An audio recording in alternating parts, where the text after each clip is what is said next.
Hey everybody, and welcome back to my channel. First of all, let's talk about this weight loss. So for me, when I used to be an alcoholic, when I got into a rehab, I wound up eating. I went from one addiction to another. So in my recovery, I started eating. And over a couple of years, I gained a bunch of weight, guys, as you can see in the thumbnail. And for a long time, there was a lot of things that I had to work out mentally, especially whenever you're trying to get into the season of weight loss and getting yourself together. You got to be okay up here first. So what I wound up doing was going through a season of healing and kind of getting my mind frame right. Now, before I tell you what worked for me, I would definitely suggest talking to a physician or a doctor and see what works for you. Because what works for me might not work for you. So I'm just going to tell you what I did for me and what really helped. Now, when I got into wanting to lose weight, when I finally started realizing that was something I wanted to achieve and get done, I had to change my mind frame to be a little bit more positive. And the way I did that was I kind of yo-yoed between the keto and here recently, whenever I dropped all the weight, I was on the carnivore diet at the time, whenever I dropped all the weight. And what kind of worked for me was the sugar and carbs. When I started cutting those out, I realized that I wasn't having so much brain fog. And I also realized that I wasn't depressed and having anxiety and stressed out. I seemed more stressed out whenever I was eating bad.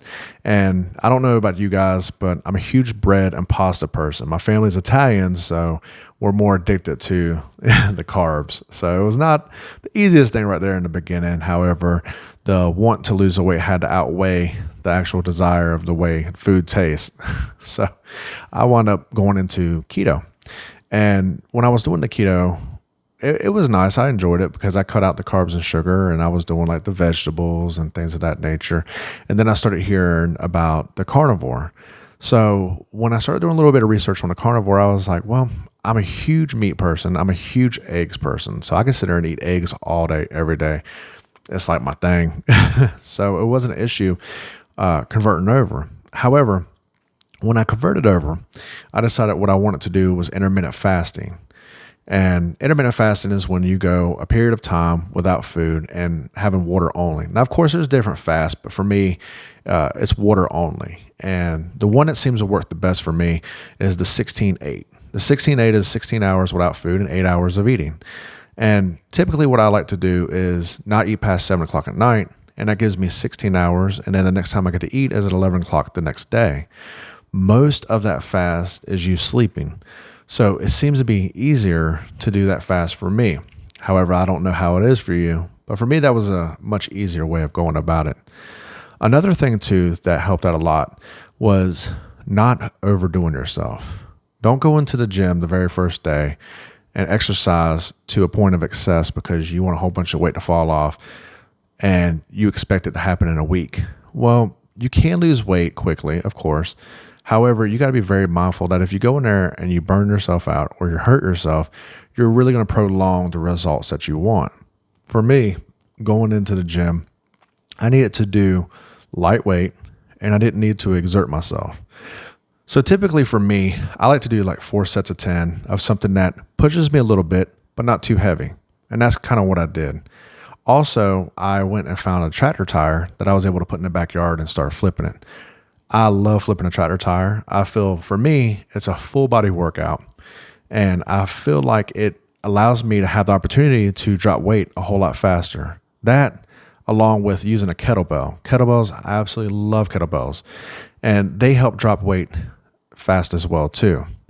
Now, I started doing that over a course of a couple months. And for me, I don't like to jog. I know that there's a lot of joggers out there and nothing against joggers. But for me, I love to speed walk. So what I used to do was make sure I stayed hydrated and speed walk.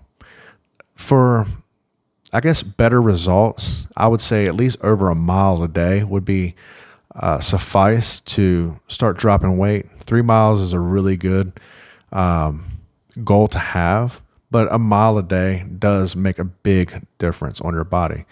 When you decide to cut out those carbs and sugars, then eventually your body goes into ketosis, allowing for you to have a faster metabolism as well too. And the fasting helps as well too. When you fast long enough, your body can go into what's called autophagy, which is more of a regeneration of cells, stem cells, brain cells, kidneys, just more of a regeneration of your body, kind of like a reboot. And it gets rid of the toxins and stuff like that throughout your body, which is really great whenever you're trying to reach goals and levels that you want to achieve. Now, I'm not going to lie, it wasn't easy. It took a lot of work. There was a lot of days that I was wore out and a lot of days where I felt like I couldn't go any further. But when you get to that level, you have to push yourself.